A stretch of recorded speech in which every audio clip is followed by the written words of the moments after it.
نام من جان نلسون است. 69 سال عمر دارم. در سانتیاگوی کالیفرنیا به دنیا آمده.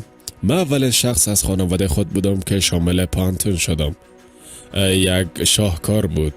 چه کاره شدم؟ یک فیلسوف کلان. یک دیوانگی بود. نکته چی است؟ هیچ کار کردن نمیتونم. به هر حال وقتی که جوان بودم من کاتالوگ پرورش یافتم. وقتی که صنف 8 خلاص کردم با خود تصمیم گرفتم که عابد شوم. پس وارد تعلیمات دینی شدم.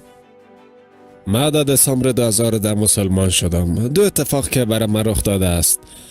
آنا قسمی بود که شبا در اثر شنیدن صدا بیدار می شدم. شب تنها خوابیده بودم. نیمه شب یک صدای بسیار بلند شنیدم. به انگلیسی بود. گفت عبادت کو. ما با خود فکر کردم قبلا یه اتفاق برام رخ نداده بود. فکر کردم درست است. ذهنم گفت که نیاز نداری عبادت کنی. با صدای انگلیسی گفت عبادت کنن. بعد دو انگیزه در ذهن من خلق شد. یک، باید باور کنم. دوم، قبول نکنم. در فکر فرو رفتم. چشمای خود بسته کردم و خواب رفتم. 4 هفته بعد یا شاید 5 هفته بعد عین چیز در نیمه های شب، عین صدا چندین بار گفت این بار بخوانید.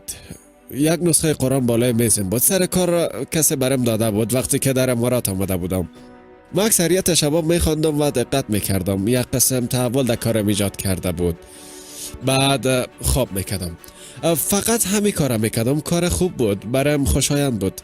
همیشه بالای همین میز بود. شبی که خواب نمیرفتم و حس عجیبی داشتم، پس برق را روشن کردم و کتاب را گرفتم. شروع به خواندن کردم. یک فکر در ذهنم خطور کرد. این کتابی نیست که تو بخوانی. برای تو آرامش نمیته و دلیل تحول بین تو و کار روزانت نیست. برو بخواب، شب است. این شروع ارتباط بزرگ با خداست، با الله سبحانه و تعالی. این میفهمانه که ما کی هستیم و او کی است و رابطه بین ما به خاطر چی است. برای ما فایده واقعی اسلام راه و ارتباطش است، به خاطر که من میفهمم اگر از مدیریت و روح این دین، این اسلام و این فرمان پیروی کنم، باز در راه اشتباه نمیرم. بزرگترین مانع ما خانواده ما بود و هست. یک زمان کاملا توسط این تجربه احاطه شده بود. وقتی که به خانه خود رفتم زن خود دیدم، اما همراه او در میان نماندم، به خاطر که بعد از 3 هفته باز خانه می رفتم. به خانه رفتم و به او گفتم که مسلمان شدم. اگر عروسی کرده باشن حد زدم میتونن که چی گفته. او گفت تو درباره امرای من مشورت نکردی. من گفتم می چیزی نیست که من با خاطرش از تو اجازه بگیرم. مثل رابطه تو همراه خدا. من گفتم نمیتونم که عبادت نکو. اسلام با ما چی یاد داده است؟ اسلام با ما یاد داده که هر چیز وقت خود داره. زمان در انتخابتون است. زمان را من انتخاب کردن نمیتونم.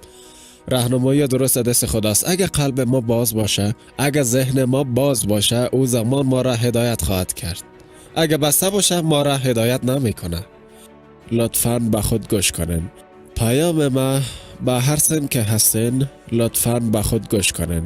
به آن صدا گوش کنن، از او صدا پیروی کنن و به او صدا اعتماد کنن. کسی که کلمات برای او صدا به خاطر خواستن ما میته خدا است که ما را خلق کرده. شما باید خدا را در خود پیدا کنن. او را به طرف فقط شما با خدای خود و با خود ایجاد کرده میتونن. اگر ارتباط برقرار کردن، بعد از آن با تمام دنیا در ارتباط میشن، به شمول خانواده‌تان.